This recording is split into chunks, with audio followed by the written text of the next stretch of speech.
Mainers work hard to build a secure retirement, whether that means with family, traveling the world, or simply enjoying life on their terms.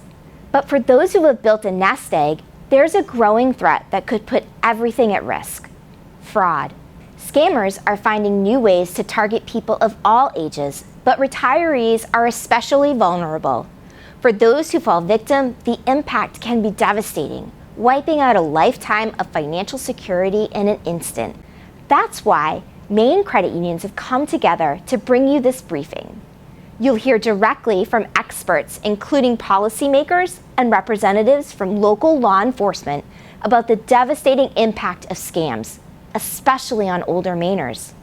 Knowing how to protect yourself, your savings, and your future from fraud has never been more important, no matter your age or where you live.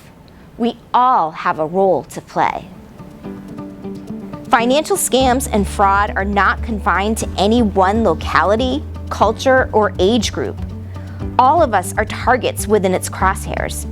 In Maine, reports show that more than $24.9 million was lost in scams in 2023 alone. This amount only accounts for what was reported.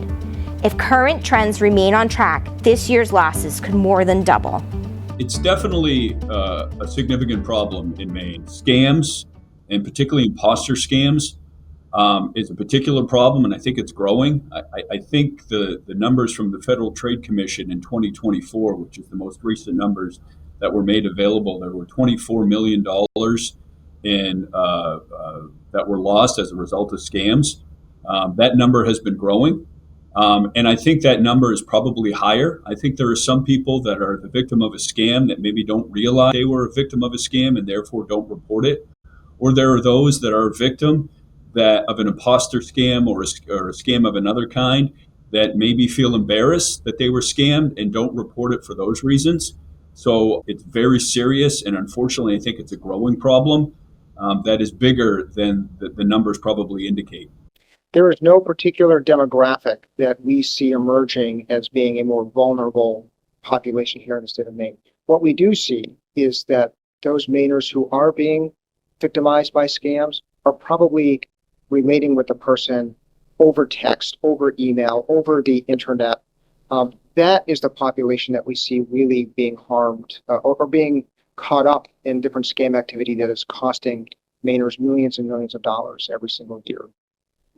In Maine, there are over 740,000 credit union members, which equates to a little over 1 in 2 Mainers. When we're talking about fighting fraud, the power in numbers and the structure of credit unions combine to a powerful force in fighting the threats that we're seeing against Mainers every day.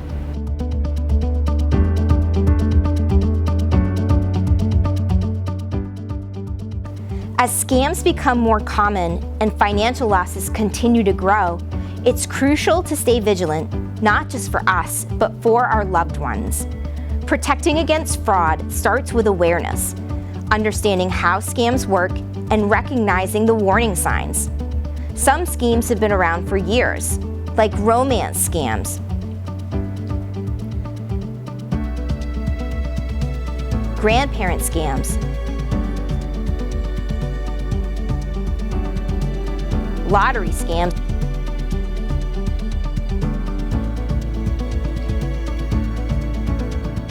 and government impersonation scams.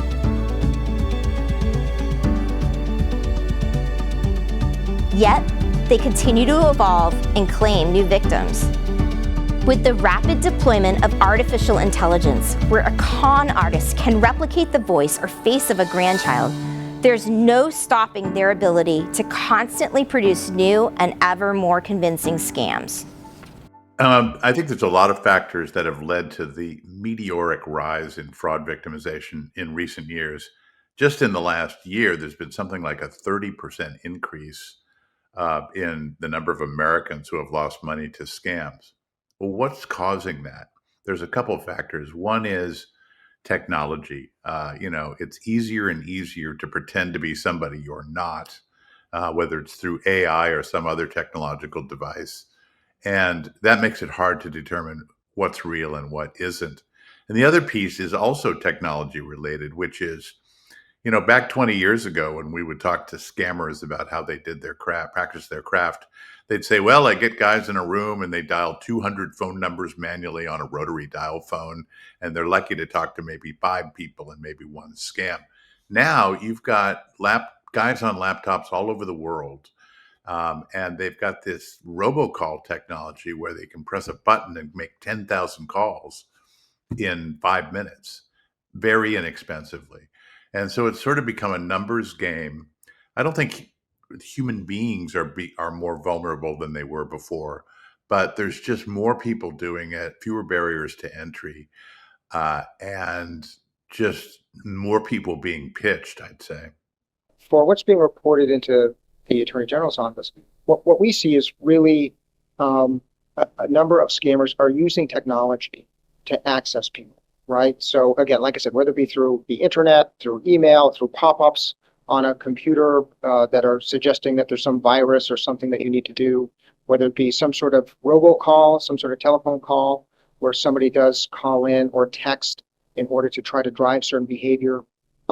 Those are what we are hearing in our office as to how Mainers are being compromised because they pick up the unsolicited phone call, they answer the unsolicited text, they answer the unsolicited email, and a relationship starts to develop, right? Whether that be an investment relationship, a romantic relationship, some relationship of trust, where what ends up happening is that the Mainer, as they become more comfortable with who they're relating with over text, over email, over the internet, through phone calls, that leads them to providing information that scammer can then use against the person that they're scamming.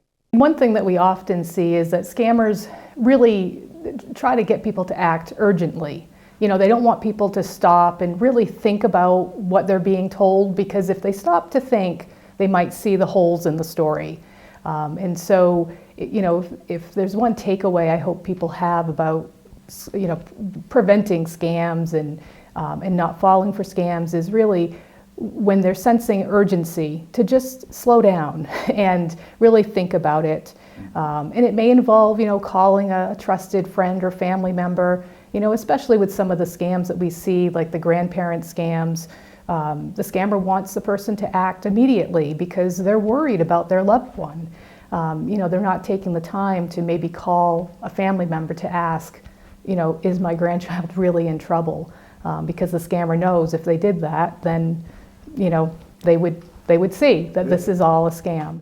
Well, we've done a lot of research about why people are susceptible to scams. We used to think, well, maybe it's a demographic variable. Maybe it's people who are less educated or older people who've lost their memory. But we did a study in 2021 that found the real thing that makes us vulnerable is stressful life events, believe it or not. We did a study where 3,000 people had been approached by scammers. 2,000 of them were able to resist. 1,000 of them lost money. What was the difference between those two groups? The group that lost money had experienced twice as many stressful events in the previous months prior to the encounter.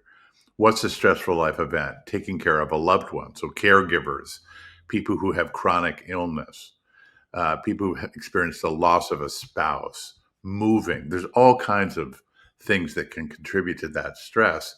And why does that make us vulnerable? Because as the scammers say, we want to get to people who are not thinking logically. They are emotional. They're what we call under the ether, which is a scam term for a heightened emotional state. And one of the things that does that is managing these stressful life events. We live in a very stressful time. And so I do think that's contributing to it. Some of the red flags would be, for example, if someone gets a call or a text message or an email that they're just not expecting, and that's coming from maybe an unusual source. That would be the first clue to kind of proceed with caution. Not clicking on a link, not immediately calling. Oftentimes those communications are really coupled with some urgency, like I said, because they want the person to act right away. If the scammer is calling the person, they may try to keep them on the phone because, again, they don't want the person verifying, am I really speaking with, this government agency? Am I really speaking with local law enforcement? Because the scammer knows that they're not. And so it's really important, I think, to just really slow down and just try to think about what's happening. And you could always call the person back. You get a name and phone number, and talk to someone you trust, a friend or family member, or at your financial institution, if you have concerns about, whether this is really legitimate or not. By now, you're probably wondering, how do we put the brakes on all of these scams? What's being done to protect you and your savings? Well, the answer involves all of us working together as a community. I think it's important that we all work together because it's not discriminatory on age or religion or sex or any of those things, that it can happen to any of us. And the more the word gets out there, hopefully the more preventative measures can be taken to at least slow the fraud. We make sure we share information with our federal partners, our federal law enforcement partners, the FTC, the Internet Crime Complaint Center, the State Attorney General's office. We all collaborate and coordinate on investigating and dealing with these sorts of crimes. So whether there was an attempted scam that took place or an actual scam that took place, it's very important that you promptly report it to law enforcement for that informational and situational awareness piece. It's also important because there are certain things that you're going to need to do.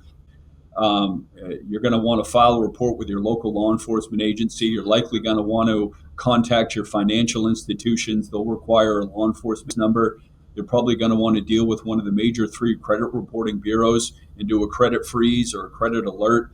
You may need to reach out to the Social Security Administration or the Maine Secretary of State's office, depending on whether your Social Security number or your driver's license is involved. So this all starts with your report to local law enforcement.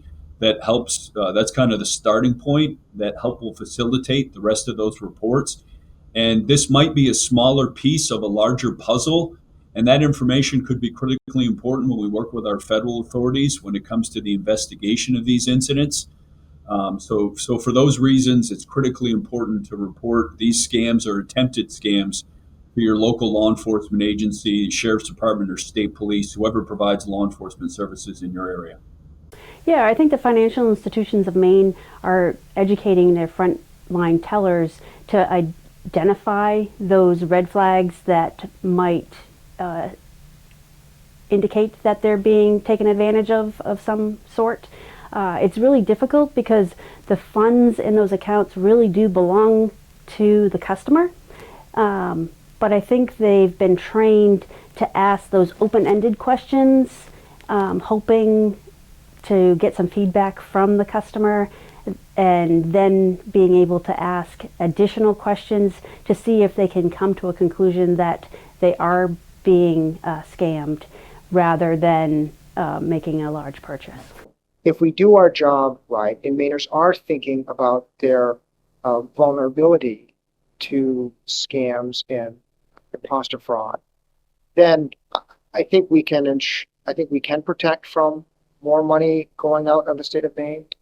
But I also want to be realistic in that this is an old wine, new bottles situation, right? In which scammers have been they've been playing their targets for decades, for centuries. And so there does need to be a vigilance here in our state to make sure Mainers recognize that scams are not going away. We are seeing millions and millions of dollars flow out of state because hardworking Mainers are falling victim to what scammers are doing. And the more we can remind people that this is real, the more we can encourage reporting, the more we can keep front of mind that technology is making it easier for those who are going to scam a person to act. My hope is that knowledge will land with Mainers so that they act with appropriate caution. I think the key really is education, and so that consumers and people know really the red flags to look for. We talked about fighting the urgency to act. Being careful about the caller ID and don't trust your caller ID. Because if you get a call from, say, your financial institution asking for a PIN, for example, don't give that information. Hang up, call the number to be your financial institution and ask, are you calling me? So it's really, I think taking the time, slowing down, and checking on whatever the person's being told. Some of the scams are more sort of one-call scams where maybe they're impersonating a government entity and looking for personal information. But then there are also scams that are more prolonged. For example, romance scams. The scammer may develop a relationship with the victim over months or even years and slowly start asking for money. And I think what happens with a victim, again, they start responding emotionally, because they care about this person. And once they start giving some money, it's easier to keep giving more. I've heard of the same thing. I've gone out and done outreach to older population buildings, and they've admitted that they've been scammed in the past and that they've fallen for these because they're lonely. A lot of times they're isolated, and so somebody's paying some attention to them. And a lot of these scammers, it's a long-term relationship. They might not ask for those funds up front, but they slowly ask, and it may be, my car broke and I need a new car, and I don't have all the funds. And then, well, I'd come visit you, but I need the funds to do that. And there's always an excuse as to why they need funds, but they never hold up their end of the bargain to deliver what they've said. Ideally, if we are all doing our job, we are going to make sure that Mainers have front of mind the reminder that they need to protect their personal identifying information, protect their social security number, protect your birthday, protect your bank account, credit union account information, protect your retirement account information. You can't post bail with a gift card. You can't, that technology is making it easier. Sort of going back to the start of the question, my hope is that, we're all doing a good job at making sure Mainers understand that they are vulnerable to scammers. So how do you prevent it? You can't really avoid stressful life events. What you can do is be aware of the fact that, I've had a lot going on especially the last couple of months. I'm going to be especially vigilant when it comes to making financial decisions. The other thing is you identify the red flags of, people calling and people emailing you. My personal rule is anytime I get an unexpected email, robocall, a pop-up on my computer, or a social media contact, something I did not initiate, I assume it's a scam until it's proven otherwise. If you've been scammed or you feel like you've been a target, it's really important to act right away. There are good resources on various websites, the Federal Trade Commission, the Consumer Financial Protection Bureau, local law enforcement is a resource, as well as legal services for Maine elders. We help Maine residents who are 60 or older. A person can call us and get free and confidential legal help. And I think the confidential part is really important for people to understand because, again, oftentimes people feel so much shame that they've been duped, even though any of us could be duped. But when someone calls us, we can explain what the next steps are, what their options are. We get calls from people who, will say, I got a call from, a number that I thought was CMS calling me about my Medicare, and I think I gave out my date of birth, but I'm not really sure. And so we can talk through what the next steps are to make sure the person is protected and take whatever steps to safeguard their personal information or their assets if they've given out maybe some banking information. If there is a remote doubt in your mind of what somebody is asking you to do, whether it's to withdraw money, to wire funds, to send cryptocurrency, talk to somebody first, whether it's a befriended neighbor, whether it's your local banker or credit union staff, whether it's your local police station. Talk to somebody before you make that big commitment. From October of 2024, the Department of Administrative and Financial Services said that 23% of Maine's population is 65 and older, and it's growing, where the population under 60 is declining. So I think you have a population of people that these scammers will prey on and try to focus on their vulnerabilities and their lack of maybe awareness, or prey upon their emotions when they call them up and they say, hey, you have a family member or a grandchild that we've arrested, and there's a $5,000 or $10,000 bond that you need to pay immediately for them to get them out of jail. And so they're kind of preying on their emotional state and maybe their lack of awareness to try to trick them into paying. So I think that's why we've seen an increase in the incidence and prevalence of these imposter scams. In part is because Maine has an old aging population, and we have these criminals that are going out there and trying to exploit them and prey upon them.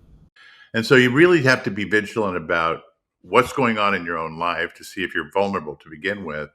And then as you go through your day, as you get these people contacting you, if you didn't initiate the contact, don't respond to it. If you're worried about it, like you get a notice from the bank, your bank, and you're afraid that something might be wrong with your bank, just independently contact your bank. So many of the times you get these texts and they say, click on this link and you can fix your problem right away. You don't want to click on those links. You want to independently go and verify it.